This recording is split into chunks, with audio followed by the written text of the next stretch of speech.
Muri iyi minsi hariho intambara ikomeye hagati y'abantu bize ndetse n'abatarize. Ibi bigaragarira kenshi mu gutanga ibitekerezo ku mpande zombi, kuko ushobora gusanga utarize afite ubwenge bwinshi kurusha uwize.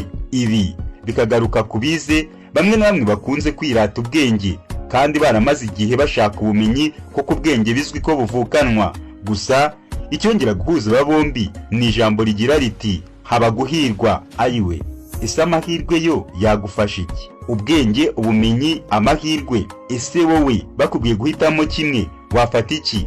Ubwenge, ubumenyi n'amahirwe ni ibintu bitandukanye ariko bihurira ku kintu kimwe, ari cyo kugira igikoresho cyiza mu buzima. Ubwenge ni ubushobozi bwo gutekereza, gutanga umwanzuro no gufata ibyemezo. Ni ikintu cyubaka gituma umuntu ashobora kubona ibintu mu buryo burambuye, akagendana n'ibibazo n'ibisubizo by'intego afite. Ubumenyi ni amakuru, ibitekerezo cyangwa ubuhanga umuntu afite mu rwego runaka. Ni ibintu bigenda byiyongera binyuze mu masomo, uburambe n'ubushakashatsi. Ubumenyi bushobora kuba ikintu gifatika cyangwa kirebana n'ibyo umuntu yiga. Amahirwe ni ibintu bishingiye ku gikorwa kidakunda kubaho kenshi. Ni ibintu biza ukundi rimwe na rimwe. Ibi nta tegeko ryabigenewe. Amahirwe akenshi afungurira imiryango, ariko si ibintu dushobora gucunga cyangwa ngo dutegure nk'uko dutegura ubwenge n'ubumenyi. Niba hari umuntu ushobora kugira byose, byaba ari byiza cyane, kuko ubwenge n'ubumenyi bifasha mu guhangana n'ibibazo, kandi amahirwe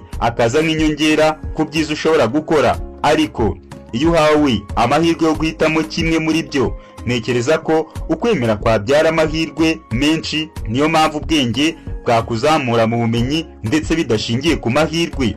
Muri make, niba wahitamo hagati y'ubwenge, ubumenyi n'amahirwe, ntekereza ko ubwenge ari rwo rugero rwiza, kuko bushobora gufasha umuntu kubona amahirwe menshi no gukoresha ubumenyi mu buryo bwiza. Ubutaha tuzagaruka ku bwenge, imari n'amahirwe. Jina langu ni Justin Mind Harerimana. This is Boy Salomon on the beat.